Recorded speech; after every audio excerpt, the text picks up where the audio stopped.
Et du coup, comme je le disais, je vais vous faire une première vidéo pour vous présenter le cadran de la montre. Donc je vous montre ça tout de suite.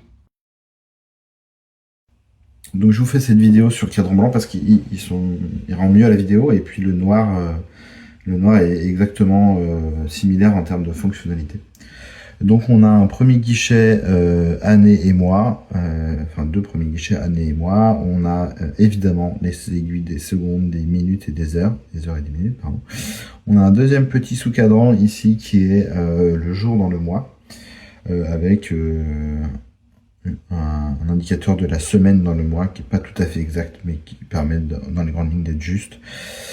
Ensuite on a un sous-cadran qui indique l'heure sur 24 heures, ainsi que ce que je pensais être une phase de lune, mais qui n'est pas une phase de lune, c'est une phase de jour ou des nuits, donc qui indique si vous êtes le jour ou la nuit, comme son nom l'indique. Et ce qui est cool avec les cadrans 24 heures, c'est que si vous pointez l'aiguille vers le soleil, ça vous indique le nord, c'est-à-dire que le nord est à 24 et que le sud est à 12, sauf si vous êtes dans l'hémisphère sud, et dans ce cas-là c'est l'inverse. Ça permet quand même de faire une petite boussole dans sa montre, et ça c'est plutôt sympa. Et ensuite on a le dernier sous-cadran qui indique les jours de la semaine, avec 4 chiffres dont je n'ai pas décrypté l'utilité. Voilà.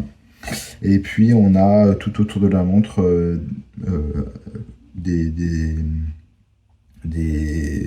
écritures pour décrire un chronomètre, mais en fait on n'a pas de fonction chronographe sur cette montre là, c'est vraiment se baser sur les secondes.